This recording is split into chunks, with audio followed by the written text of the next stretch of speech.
எல்லாருக்கும் வணக்கமுங்க. ஸோ இன்னைக்கு நம்ம இந்த வீடியோவில் என்ன தெரிஞ்சுக்க போகிறோம் அப்படின்னு பார்த்தீங்கன்னா, ஒன்று ரொம்ப இன்ட்ரெஸ்டிங்கான ஒரு மேட்டர் இருக்குது. ஸோ ஜெயில் அப்படிங்கிறது நம்ம எல்லாத்துக்குமே தெரிஞ்ச ஒரு பொதுவான விஷயம். ஏன்னா ஜெயிலில் வந்துட்டு குற்றவாளிகளை அடைச்சி வச்சிருப்பாங்க. எதுக்கு அப்படின்னு கேட்டிங்கன்னா, அவன் செஞ்ச தப்புக்கான பனிஷ்மெண்ட் அண்ட் தென் அவன் திரும்பி வெளியே வரதுக்கான ஒரு வாய்ப்பு தரக்கூடிய இடமா வந்து நம்ம ஜெயிலை பார்த்துட்டு இருக்கோம். ஸோ அப்படி இருக்கிற இந்த ஜெயிலில் நிறைய வகையான ஜெயில்கள் இருக்குது. நம்ம இதில் என்ன பார்க்க போகிறோம் அப்படின்னு பார்த்தீங்கன்னா, உலகத்திலே ரொம்ப ஹாப்பியான ஜெயில்னு ஒரு ஜெயில் இருக்கு. அந்த சேம் டைம் உலகத்திலே ரொம்ப ஸ்ட்ரிக்டான ஜெயில் ஒன்று இருக்கு இல்லைங்களா? அதை பற்றி இன்னைக்கு என்ன ஏதுன்னு தெரிஞ்சுக்க போகிறோம். அதை பற்றி பார்க்கறதுக்கு முன்னாடி let's get into the video.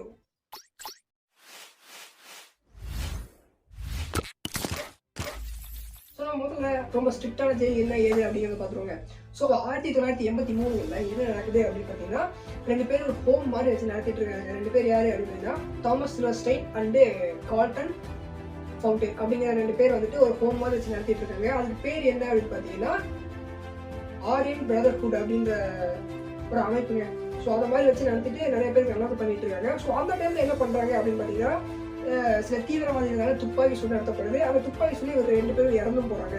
So இந்த மாதிரி தப்புகளை தடுக்கிறதுக்கு என்ன பண்ணலாம் ஏது பண்ணலாம் அப்படின்னு நிறைய பேர் யோசிச்சுட்டு இருக்கும்போது தான் நார்மன் கால்சன் அப்படிங்கிறவங்க வந்துட்டு ஒரு ஐடியா கொடுத்தாருங்க. ஸோ அவங்க கிட்ட வந்து ஜெயில் இருக்கு, ஆனால் அந்த அளவுக்கு குற்றவாளிகளை பாதுகாக்கிறதுக்கான ஒரு ஜெயில் இல்லை, அதனால ஸ்ட்ரிக்டான ஒரு ஜெயில் நம்ம வந்து உருவாக்கியே ஆகணும் அப்படின்னு வாதாடுறாரு.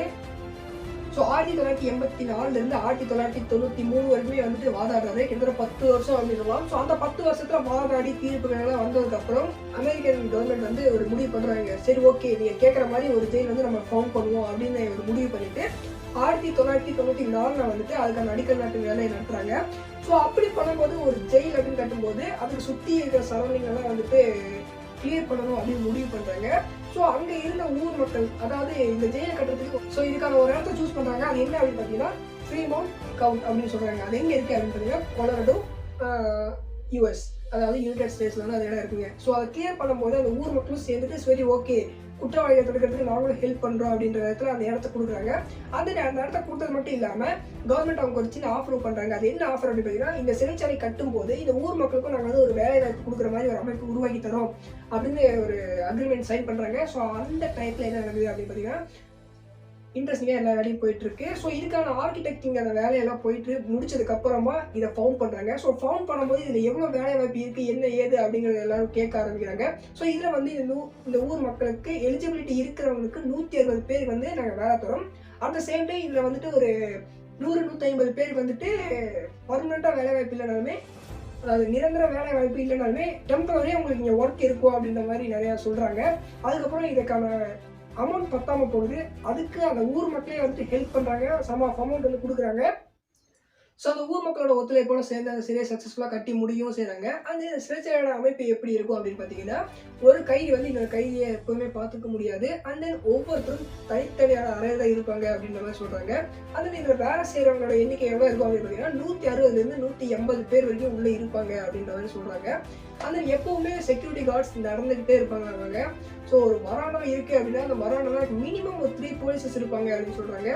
And then motion detection sensors, அப்புறம் வந்துட்டு ஃபயர் அலார்ம்ஸ், எக்ஸிட் அலார்ம்ஸ், அது போக 1400 கதவுகள், electronic bill and then electronic கண்ட்ரோல்ஸோட இருக்கும் அப்படின்ற மாதிரி சொல்றாங்க. அதாவது எப்படி அப்படின்னு பார்த்தீங்கன்னா, கண்ட்ரோல் ஆஃபீஸர்ஸ் பெர்மிஷன் கொடுக்காம உள்ள இருந்து யாராலையும் வெளியே வர முடியாது அப்படின்ற மாதிரி டிசைன் பண்ணியிருக்காங்க இந்த கதவை. மொத்தமாக 37 ஏக்கர் இருக்க இந்த சிறைச்சாலையினுடைய சிறை அமைப்பு எப்படி இருக்கும் அப்படின்னு பார்த்தீங்கன்னா, இப்படிதாங்க இருக்கும். ஸோ இதில் வந்துட்டு என்ன இருக்கும் அப்படின்னா, சிறைகளை எப்படி சொல்றாங்க அப்படின்னு பார்த்தீங்கன்னா, சூப்பர் மேக்ஸ் பிரிசன் அப்படின்ற மாதிரி சொல்றாங்க. சூப்பர் மேக்ஸ் அப்படின்னா இதில் இருக்க வந்துட்டு ஃபெசிலிட்டிஸ் அந்த மாதிரி இருக்குது அப்படின்ற மாதிரி இதை மென்ஷன் பண்ணுறாங்க அப்படின்னு நினைக்கிறேன். அந்த என்ன வேண்டாம் இருக்கீங்க அப்படின்னு நீங்கள் கேட்டீங்க அப்படின்னா பாருங்க, சொல்கிறேன். ஸோ 7 ஃபீட்டுக்கு 12 ஃபீட் அப்படின்ற சைஸில் வந்துட்டு இதை பில்ட் பண்ணியிருக்காங்க.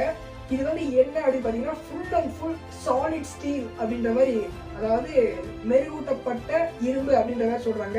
இது எவ்வளோ அடிக்கு இருக்கும் அப்படின்னு பார்த்தீங்கன்னா, கிட்டத்தட்ட 4 அடிக்கு வந்துட்டு இந்த ஸ்டீல் இருக்கும் அப்படின்ற மாதிரி சொல்றாங்க. அந்த ஒவ்வொரு சிறையிலையும் ஒவ்வொரு கைதிக்கான ஃபெசிலிட்டி என்னென்ன அப்படின்னு பார்த்தீங்கன்னா, ஸ்டீல் பார்ஸோட சேர்ந்த ஒரு ஜன்னல், அதுவும் வந்துட்டு 4 ஃபீட் அந்த சைஸில் இருக்கும் அப்படின்ற மாதிரி சொல்றாங்க. அதாவது 1.2 மீட்டருக்கு தான் வந்துட்டு அந்த ஜன்னல் இருக்கும் அப்படின்ற மாதிரி சொல்றாங்க. மொத்தமாக அந்த சிறையில் இருக்க கைதி வந்துட்டு என்னென்ன பார்க்க முடியும் அந்த சிறையிலேருந்து அப்படின்னு பார்த்தீங்கன்னா, வெளியே இருக்க வானம் அண்ட் தென் அந்த ரூம்களுக்கு ரூஃப் இதை மட்டும்தான் வந்துட்டு அந்த கைதி பார்க்க முடியும் அப்படின்ற மாதிரி சொல்றாங்க. அந்த இதில் வேற என்னென்ன இருக்கும் அப்படின்னு பார்த்தீங்கன்னா கைதி தூங்குறதுக்கான ஒரு கான்கிரீட் பெட்டு, தென் அவர் குளிக்கிறதுக்கான ஒரு இடம், அவர் வந்து டாய்லெட் போகிறதுக்கான ஒரு சிங்க் இருக்கும் அப்படின்னு சொல்றாங்க.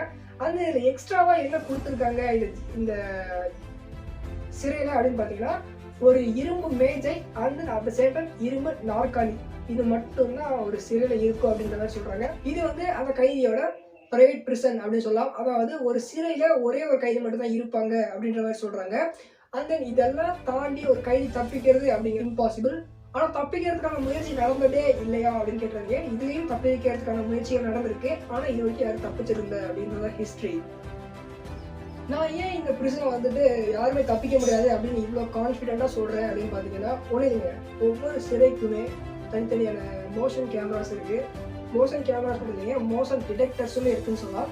கைதி எங்கே அசைகிறாரு, என்ன பண்ணுறாரு, ஏது பண்ணுறாரு அப்படிங்கிறத துல்லியமாக கண்காணிக்கிறதால இதை வந்து வடிவமைச்சிருக்காங்க அப்படின்னு சொல்லலாம். இதை தாண்டி வந்தாலுமே வந்துட்டு ஸ்டீல் டோர்ஸ் இருக்குங்க. அந்த 4 அடியான ஸ்டீல் டோரை அவர் எப்படியோ திறந்து வந்துட்டாருன்னு வைங்க.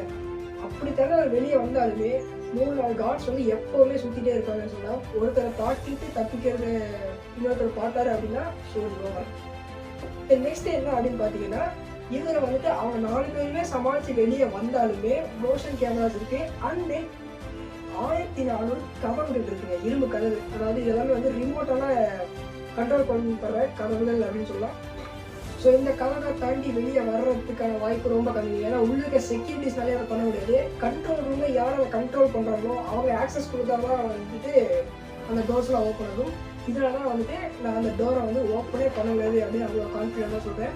அந்த இவ்வளோ கடுமையான ரூல்ஸ் இருக்க இவ்வளோ பெரிய சிறைச்சாலையில் யாருமே வந்துட்டு இறந்தது இல்லையா அப்படின்னு உங்களுக்கு ஒரு கேள்வியும் இருக்கும். அந்த கேள்விக்கான பதில் நான் வச்சுருக்கேன். இந்த சிறைச்சாலை வந்துட்டு ஆரம்பித்த காலத்துலேருந்து இவ்வளோ வரைக்கும் யாருமே வந்துட்டு சூசைட் பண்ணிக்கல அப்படின்னு கேட்டிங்கன்னா, சூசைட் அட்டம்ப்ட்ஸ் நிறையவே நடந்திருக்குங்க. அதில் சிலதை வந்துட்டு தவிர்க்க முடியாமல் 8 பேர் வந்துட்டு இறந்து போகிற மாதிரி ஆயிடுச்சு. ஆனால் நிறைய பேர் வந்துட்டு தடுத்துருக்காங்க அப்படின்னு சொல்கிறாங்க. ஸோ இவ்வளோ கடுமையான ரூல்ஸை ஃபாலோ பண்ணியிருக்கிறது எவ்வளோ பெரிய விஷயம். ஸோ அதையும் தாண்டி இந்த சிறைச்சாலைக்கு இன்னொரு சலுகை என்ன அப்படின்னு பார்த்தீங்கன்னா, அவங்களோட நன்னடத்தை வச்சு அவங்களோட தண்டனையை குறைக்கிறது தாங்க. ஸோ அவங்க அந்த சிறைச்சாலையில ரொம்ப நல்லவங்களா குற்றம் பண்ணாதவங்களா தெரிஞ்சாங்க அந்த ஆஃபீஸர்ஸ்க்கு அப்படின்னு சொன்னால் அவங்கள வந்து வெளியே வர்றதுக்கான வாய்ப்புகளும் அதிகமாக இருக்குது அப்படின்னு சொல்லியிருக்காங்க. என்ன ஒரு சிந்தனை. ஸோ நெக்ஸ்ட் என்ன அப்படின்னு பார்த்தீங்கன்னா, இந்த வேர்ல்ட்ஸ் ஹாப்பியஸ்ட் பிரிசன். ஆமாங்க, இந்த வேர்ல்ட்ஸ் ரொம்ப ஹாப்பியஸ்டான பிரிசன் ஐலாண்ட் அப்படின்னு கூட சொல்லுவாங்க இதை. ஆமாங்க, இந்த சிறைச்சாலை வந்து ஒரு ஐலாண்டில் தான் அமைக்கப்பட்டிருக்கு. இது என்ன ஐலாண்ட் அப்படின்னு பார்த்தீங்கன்னா, பாஸ்டாய் ஐலாண்ட் அப்படின்னு சொல்லுவாங்க. ஸோ ஸ்பெல்லிங் தெரியலாம் நான் போடுறேன், பார்த்துக்கோங்க. இந்த சைடு இருக்கும். ஸோ போஸ்டான் ஐலாண்ட், இந்த ஐலாண்ட் எங்கே இருக்குது அப்படின்னு பார்த்தீங்கன்னா நார்வேல இருக்குங்க. ஸோ இந்த ஐலாண்ட்ல மொத்தமாக எவ்வளோ பேர் வசிக்கிறாங்க இப்போதைக்கு அந்த கைதிகளோட சேர்ந்து பார்த்தீங்கன்னா ஒரு 180லேருந்து 200 பேர் உள்ளே இருப்பாங்க அப்படின்னே சொல்லலாம். ஸோ இந்த சிறைச்சாலை எதுக்காக அமைக்கப்பட்டது, ஏன் அமைக்கப்பட்டது அப்படிங்கிற ஒரு கதை இருக்குங்க. அந்த கதையை நான் உங்கள்கிட்ட சொல்லிடுறேன், அதையும் கேட்டு தெரிஞ்சுக்கோங்க. ஸோ இந்த சிறைச்சாலை வந்து 1898 என்னவா இருந்துச்சு அப்படின்னு பார்த்தீங்கன்னா பாய்ஸ் ஹோமாக இருந்திருக்கு. அண்ட் தென் நார்வே கவர்மெண்ட் வந்து இதை வந்து நாங்கள் ஒரு மறுவாழ்வு மையமாக ஒரு சிறைச்சாலையாக அமைக்கிறதுக்கான முயற்சி எடுத்துகிட்டு இருக்கோம், நீங்கள் இதுக்கு ஹெல்ப் பண்ணுறீங்களா அப்படின்னு அந்த பாய்ஸ் ஹோம்கிட்ட கேட்கும்போது அவங்க வந்து நீங்கள் தாராளமாக இதை பண்ணுங்க, நல்ல விஷயத்துக்கு தானே பண்ணுறீங்க அப்படின்னு அந்த பாய்ஸ் ஹோமை மாற்றி நார்வே நாட்டுக்கு கொண்டு வராங்க. அட் த சேம் டைம் என்ன நடக்குது அப்படின்னு பார்த்தீங்கன்னா, அதில் விருப்பம் இல்லாத சில பேர் வந்து கிளர்ச்சியில் ஈடுபடவும் செய்கிறாங்க. அதையெல்லாம் சமாளிக்கிறதுக்காக என்ன பண்ணுறாங்கன்னு பார்த்தீங்கன்னா, நார்வே போலீஸ் உள்ளே போகிறாங்க. அவங்களால சமாளிக்க முடியல. அதுக்காக என்ன பண்ணுறாங்க அப்படின்னு பார்த்தீங்கன்னா, நார்வே கவர்மெண்ட் மிலிட்ரியா அலோவ் பண்ணுறாங்க உள்ள. ஸோ மிலிட்ரி போயிட்டு அந்த சுச்சுவேஷனை கண்ட்ரோலில் கொண்டு வராங்க. இதெல்லாம் தாண்டி வந்து பார்த்தா வந்துட்டு அந்த ஐலாண்டில் வந்துட்டு எப்படி சிறையை ஆர்கிடெக்ட் பண்ணுறது அப்படின்னு ஒரு பெரிய குழப்பம் போயிட்டு அதுக்கப்புறம் ஒரு நல்ல ஆர்கிடெக்சராக கூப்பிட்டு ஆர்கிடெக்ட் பண்ணுறாங்க. அது இந்த ஐலாண்ட் வந்துட்டு பார்க்கறதுக்கு ஒரு சிறைச்சாலை மாதிரி தெரியாது அப்படின்னு சொல்கிறாங்க. ஏன்னா இங்கே உயரமான பில்டிங்ஸ் கிடையாது, இரும்பு பெட்டகங்கள் கொண்ட ரூம்ஸ் கிடையாது, உள்ள பார்த்த சிறைச்சாலை மாதிரி. அந்த முக்கியமான விஷயம் என்ன அப்படின்னு பார்த்தீங்கன்னா, கைதிகள் விலங்கு போட்டுட்டு உள்ளே இருக்க மாட்டாங்க அப்படின்னு சொல்கிறாங்க. என்ன காரணங்களை சொல்கிறாங்க அப்படின்னு பார்த்தீங்கன்னா, இது ஒரு மறுவாழ்வு மையமாக அமைக்க போகிறோம் அப்படின்னு அந்த கவர்மெண்ட் அனௌன்ஸ் பண்ணதாகவும் சொல்கிறாங்க. எதுக்காக இதை மறுவாழ்வு மையமாக கொண்டு வராங்க அப்படின்னு பார்த்தீங்கன்னா, எல்லா ஜெயிலோட நோக்கமே வந்துட்டு குற்றவாளியை தண்டிக்கிறது கிடையாது, அவரை அந்த சுச்சுவேஷன்ல இருந்து வெளியே கொண்டு வரதுக்கான ஒரு இடமா மாற்றணும் அப்படின்ற மாதிரி தான் சிறைச்சாலை அமைக்கப்பட்டிருக்கு. அதோட நோக்கம். அதனால நான் நினைக்கிறேன் நீங்க என்ன நினைக்கிறீங்க, என்ன ஏதுங்கிறத கமெண்ட்ல சொல்லுங்க. Get topic. இப்போ என்ன அப்படின்னு பார்த்தீங்கன்னா, இந்த சிறைச்சாலை எப்படி அமைக்கப்பட்டிருக்கு அப்படின்னு பார்த்தீங்கன்னா, மொத்த ஐலாண்ட்லேயே ஒவ்வொரு சிறையும் வந்துட்டு உட்டன் காட்டேஜ் அப்படின்னு சொல்கிறாங்க. முன்ன பார்த்த சிறைச்சாலை மாதிரி எதுவுமே இரும்பு கிடையாது, எல்லாமே உட்டு, மரக்கட்டைகளால் செய்யப்பட்ட வீடு அப்படின்னு சொல்லலாம். ஸோ இதுக்கு என்ன பண்ணுறாங்க அப்படின்னு பார்த்தீங்கன்னா, மரக்கட்டைகளை சேகரித்து வீடும் செய்கிறாங்க. அண்ட் தென் இதில் எவ்வளோ பேர் வேலை செய்கிறாங்க அதுதாங்க ரொம்ப முக்கியம். ரொம்ப டைட் செக்யூரிட்டி இந்த ஐலாண்டில் கிடையாது அப்படின்னு சொல்கிறாங்க. இது ஒரு சிறைச்சாலை அப்படின்னு இருந்தாலுமே இது வந்து ரொம்ப டைட்டான செக்யூரிட்டிஸ் கிடையாது. ஸோ இவங்க அங்கே விருப்பப்பட்டதை செஞ்சுக்கலாம் அப்படிங்கிற ஃப்ரீடம் வந்து அங்கே இருக்க கைதிகளுக்கு இருக்குது. ஸோ அவங்க ஃப்ரீ டைமில் என்ன பண்ணுவாங்க அப்படின்னு பார்த்தீங்கன்னா, அவங்களுக்கான எக்ஸசைஸ் பண்ணுறது, கேம்ஸ் விளையாடுறது, ஹார்ஸ் ரைடிங் போகிறது அப்படின்னு நிறையா ஆக்டிவிட்டீஸில் வந்துட்டு இருப்பாங்க அப்படின்னு சொல்கிறாங்க. அந்த இந்த சிறைச்சாலையில் முக்கியமான விஷயம் என்ன அப்படின்னு பார்த்தீங்கன்னா, ஃபுட் வந்துட்டு அந்த சிறைச்சாலை மாதிரி போலீஸ் ப்ரொவைட் பண்ண மாட்டாங்க. ஸோ சமைச்சு இவங்களுக்கு கேண்டீன் மாதிரி ஒரு இடம் வச்சு அதுலேருந்து ப்ரொவைட் பண்ணுறாங்க அப்படின்ற மாதிரி சொல்கிறாங்க. அங்கே யாருமே கைதிகள் கிடையாது, அங்கே இருக்க விருந்தாளிகள் அப்படின்னு சொல்லிக்கலாங்க. அந்த இப்படிப்பட்ட ஒரு ஐலாண்ட் இருக்குது, இதுலேருந்து யாருமே தப்பிக்க முயற்சி பண்ணலையா அந்த சிறைச்சாலை மாதிரி நீங்கள் நிறைய கேட்கலாம். அதுக்கான பதிலும் இருக்குது. கடந்த 38 வருஷத்தில் வெறும் ஒரே ஒருத்தர் தான் வந்துட்டு இந்த ஐலாண்ட்லேருந்து தப்பிக்க முயற்சி பண்ணியிருக்காரு. அவரே வந்துட்டு பிடிச்சி உள்ளே போட்டாங்க அப்படின்னு சொல்கிறாங்க. ஆனால் முக்கியமான விஷயம் என்னன்னு கேட்டிங்கன்னா, பக்கத்தில் தான் வந்துட்டு 60-70 பேர் இந்த ஐலாண்டில் வேலை செய்கிறாங்க. நைட்டில் வெறும் 5 செக்யூரிட்டிஸ் மட்டும் தான் வந்து இந்த ஐலாண்டை பாதுகாத்துட்டு இருப்பாங்க அப்படின்னு சொல்கிறாங்க. ஸோ அப்படிப்பட்ட ஒரு சுச்சுவேஷனில் யாருமே தப்பிக்க முயற்சி பண்ணலாம், ஈஸியாகவே வெளியே போயிடலாம். ஆனால் அங்கே இருக்க கைதிகள் வந்து தப்பிக்க முயற்சி பண்ணதில்லை அப்படின்னு சொல்கிறாங்க. ஸோ அவ்வளோ ஹாப்பியாக உள்ளே இருக்காங்கன்னு நினைக்கிறேன். அவ்வளோதான் கைஸ், இந்த வீடியோ உங்களுக்கு